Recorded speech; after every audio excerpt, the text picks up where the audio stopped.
My name is Susie Marsh, and I have a son, Alex Marsh, who is profoundly disabled.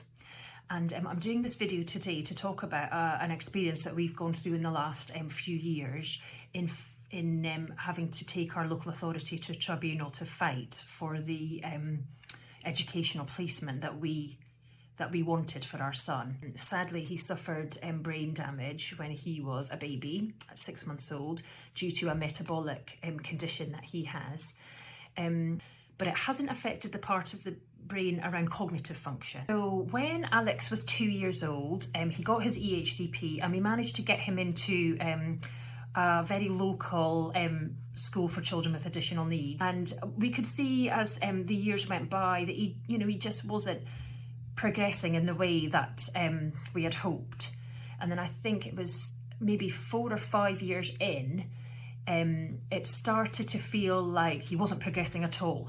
So we decided to start looking around and at other schools, at other placements, and wondering whether we could find something that might be more appropriate for him in his particular set of needs. So we found a school which was in our next county.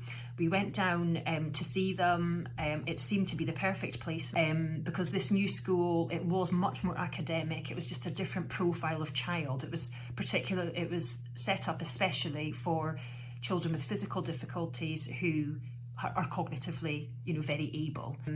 In the October of 2019, and Alex had his annual review, and that was the point at which we said, look, we would like to change placements. And as anybody who's gone through it will know, it just, the process started, but it just sort of clunks into place and nothing happens quickly. It's so frustrating. So basically in that October, the local authority representative who was there agreed to have Alex reassessed by an educational psychologist. That didn't take place until the following February. So, there was quite a lengthy wait there, and that was really frustrating. So then the local authority educational psychologist assessed him, and her report said because he has difficulty communicating, it was sort of inconclusive as to how much he could really learn. So for us, that was insanely, frustrating and disappointing, because this person that they'd sent is meant to be an expert in assessing, how children learn and their potential. But because she wasn't really able to use his communication system, and because Alex still at that point couldn't really use the eye gaze very well, she felt that it was sort of inconclusive in terms of how much he could actually learn. So that was a big setback for us. But we continued on, and we continued working, having discussions with the local authority. They were looking at different schools, different options. Some of their other schools didn't have any places, because that's a really difficult thing to actually find a school with a place available. And this carried on for a few months, and then in August 2020, so this is a year after us deciding that we want to change schools, we get notified by our local authority that they would not be changing Alex's school. It would be an inefficient use of public funds to send him to the school that we would have preferred.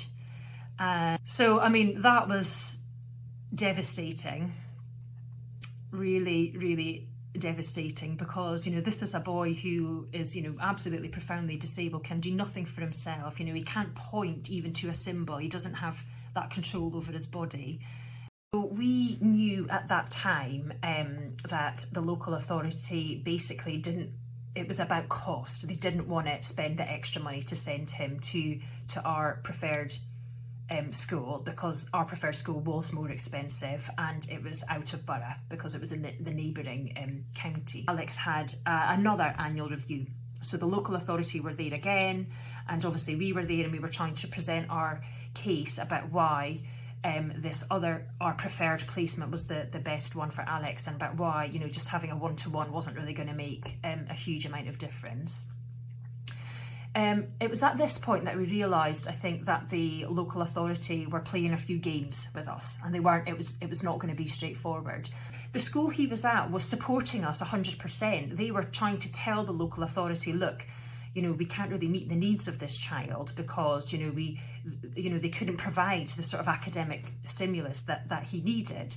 And, they were fantastic in sort of being honest and clear about that. And the school had requested a change in Alex's sort of classification, because he had been classified as SLD, severe learning difficulties.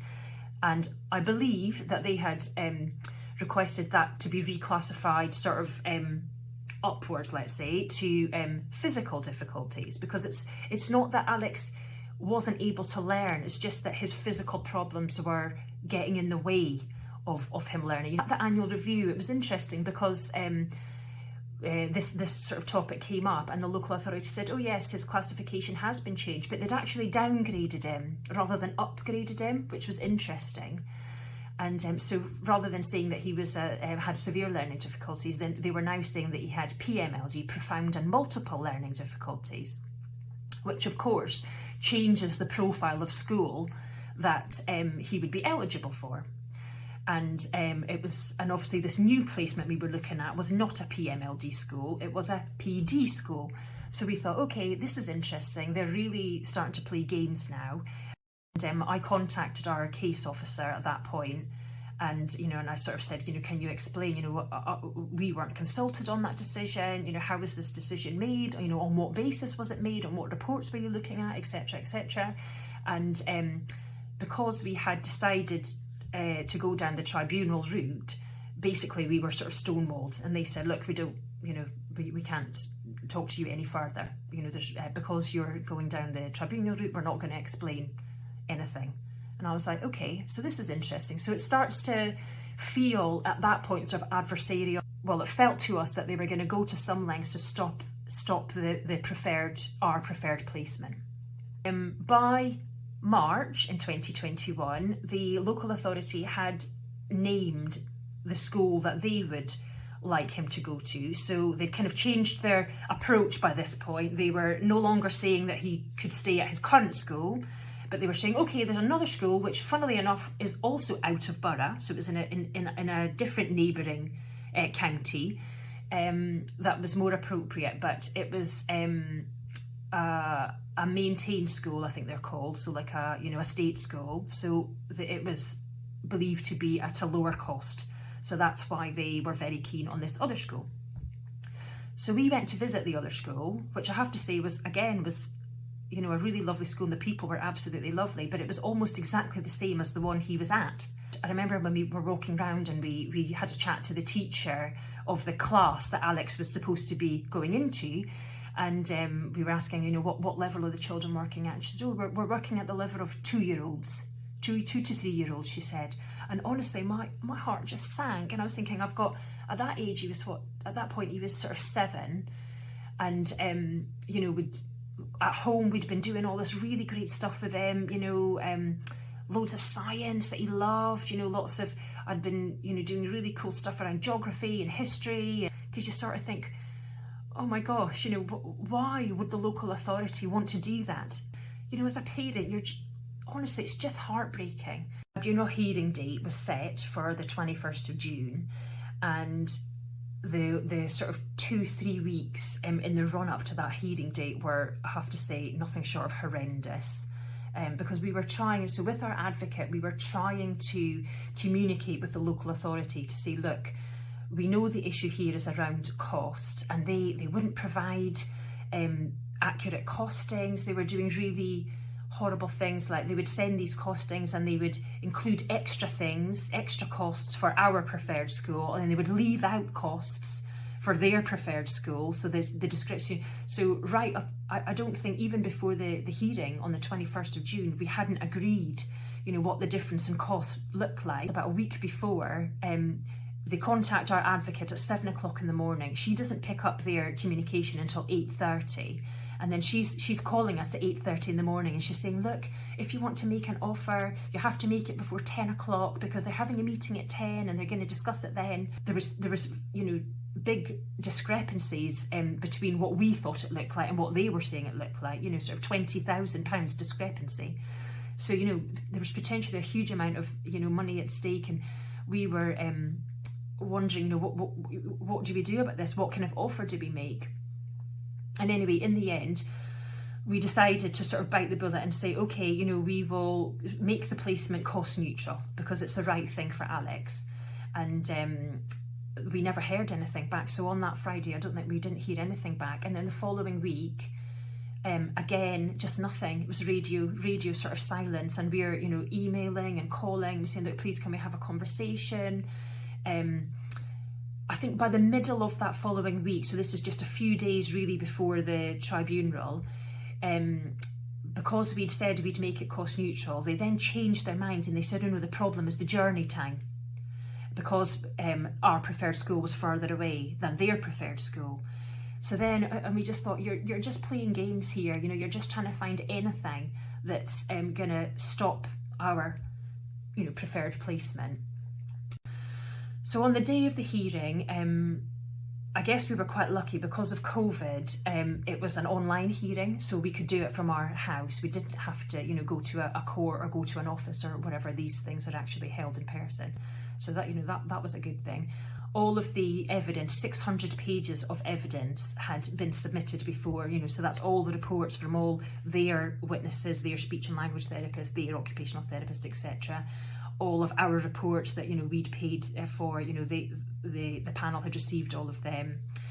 And on the day there was one judge and there were two panel members, so there were all ladies. There were three ladies who they'd obviously read all of the information that had been sent through to them before, and they had very cleverly sort of distilled down to all the sort of contentious points. And the lady who chaired it, the judge who chaired it, was fantastic. She made sure that we were able to give all of our arguments thoroughly, and I wouldn't say we were cross-examined, but they were able to ask, the panel were able to ask all the questions that they wanted to ask of our evidence, but also of the local authorities' evidence. It felt as if everybody was able to really give their side of the story, sort of a thing. And it went on for so long, so it was scheduled to finish at 5, and we ran out of time to do the closing arguments on the day. So everybody agreed that the closing arguments could be submitted in writing. And at the end of the day, my husband and I were able to sort of, just say a few words as parents, why we were pursuing the tribunal, what benefit we saw for Alex, our preferred placement, those sorts of things. And that was really emotional. It was. I burst into tears because you're at that time I just felt like my son's future was on the line, and I felt as if the local authority were really trying to stop him. They were trying to thwart his potential, and put him in a place that was completely the wrong place for it. So that's kind of how it ended on the actual tribunal hearing day. And then it was kind of a bit of a waiting game. A couple of weeks later, we got the final statements. We submitted our final statement and the local authorities submitted theirs. Now, when I saw what they had submitted, I mean, honestly, I just burst into tears. It was horrible, because they basically just said that Alex has no possibility to learn, is basically what they said. There was no evidence that he could learn. They didn't want to invest in that. They kept using the inefficient use of public funds, and it's just like a punch in the gut. Just these people, I just don't know how they sleep at night. They're writing this about a disabled boy who's got huge challenges in life, but also has massive potential, and he's got such a spirit, Alex, and he's such a trier, he's so determined. He does work really hard, and they were basically saying, there's no evidence, because he has difficulty with communicating. They just kept saying there's no evidence to say that he can learn, and therefore, it's just not worth spending the money, is basically what they were saying. And for us, it's just, honestly, I just cried when I read it. We got the closing arguments in July, and it wasn't until August that we finally got the news that we had won. And that was just, what a day that was. This is, if you think, it was 2 years after we started the process that we finally got the news that we'd won. And gosh, I mean, that was just incredible. I don't know if we could have done it without our advocate lady. You know, she really guided us through. She helped get all of the information together and to present it in a way that it needs to be presented. She guided us. She basically ran the tribunal hearing day on our behalf. You know, she was the one talking to witnesses. She was giving the evidence. You know, so actually on the day we didn't have to say that much. You know, she basically did it for us. You know, we just did the parents piece at the end. And I honestly don't think if we hadn't had her input that you know, that we would have had this sort of success. But it all came at a cost. You know, the cost to us was more than £10,000, and obviously 2 years of stress and 2 years of worrying and 2 years of fighting.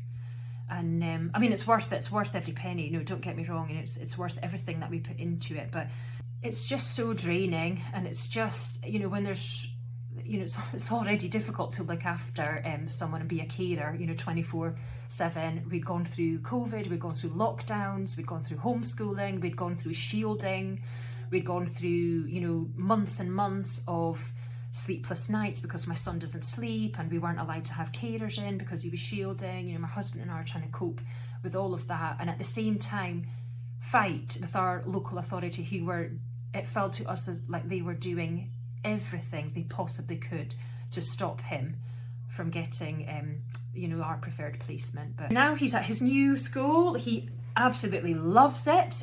He's being super challenged. You know, he's learning some really good stuff. He's like a science fiend. You know, he's getting 20 out of 20 in his maths tests. You know, we're getting all this really great feedback. You know, he's doing really well. He's getting great therapeutic input. You know, he's doing things at this new school that he's, you know, never had the opportunity to do before. And, you know, I truly believe that he will go on and thrive. And I believe that he now has a chance to learn to communicate properly, and also perhaps to, you know, go on, maybe get some qualifications, maybe have a job in the future, have some kind of a purpose in life. And it's just a shame that local authorities, you know, decide to sort of lawyer up and fight. What I would say to anyone who is considering a tribunal is, I would say absolutely go for it. Absolutely go for it, because at least I always used to think, even if I lose this tribunal, I will know that I have done everything, absolutely everything that I could have done, you know, for my son to have the best opportunity. So yeah, I would say, you know, if you can, I would say pursue it. I wish anyone who's considering it or in the tribunal process the best of luck.